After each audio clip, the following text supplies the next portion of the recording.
রান্না করব সবজি নুডলস। তো সবজিগুলো দিয়ে দিলাম। এখন দিয়ে দিব একটু লবণ। এখন দিয়ে দিব রান্না করার একটু তেল। এখন সবজিটা একটু নেড়ে চেড়ে দিব।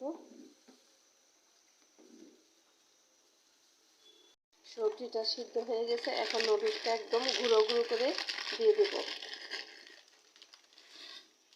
এক প্যাকেট নুডলস দিয়ে দিলাম। এখন আবারও একটু নেড়ে চেড়ে দিব। সবজি আর নুডলসটা একসাথে সিদ্ধ হয়ে যাবে। এখন এক এক মশলা দিয়ে দিব। দিয়ে দিব একটু সয়া সস। এখন দিয়ে দিব একটু টমেটো সস। এখন একটু ভালো করে নেড়ে চেড়ে নেব।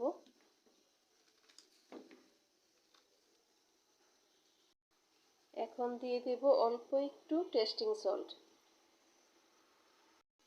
এখন দিয়ে দিব একটা ডিম। ডিমটাকে ভালো করে ফেটিয়ে নিয়েছি। এখন ডিমটা দিব আর নেড়ে চেড়ে নেব। ডিমটা দিব আর নেড়ে চেড়ে নেব। এভাবে করে নেড়ে নেড়ে নেড়ে নেড়ে একদম ফেসা ফেসা করে ফেলবো। এই দেখেন, তাহলে ডিমটা সুন্দর হয়। এখন দিয়ে দিব কর্নফ্লাওয়ার। কর্নফ্লাওয়ারটা এই যে গুলে নিয়েছিলাম, একটু শক্ত হয়ে গেছে। তো কর্নফ্লাওয়ারটাও দিব আর নাড়া দিব, না হলে এক সাইডে দলা পাকিয়ে যাবে। এইভাবে করে নাড়তে থাকবো। এখন দিয়ে দেবো একটা কাঁচামরিচ। দিয়ে আবারও ভালো করে নেড়ে চেড়ে নিব। এই তো হয়ে গেছে স্যুপটা, দেখেন। এই শীতের মধ্যে এরকম এক বাটি স্যুপ যদি সকালবেলা নাস্তায় খাওয়া যায় তাহলে খুবই ভালো হয়। তো বাচ্চাদেরকে বড়দেরকে দেওয়ার সবসময় চেষ্টা করবেন এরকম হেলদি একটা খাবার।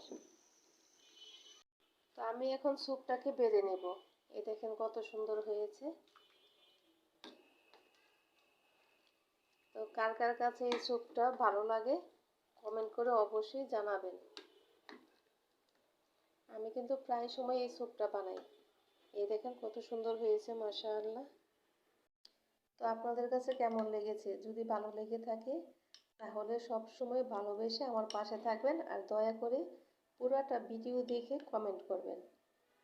এই যে আজকের স্যুপটা, সবজি নুডলস স্যুপ। তো আজকের মতো এখানেই, সবাই ভালো থাকবেন। আল্লাহ হাফেজ।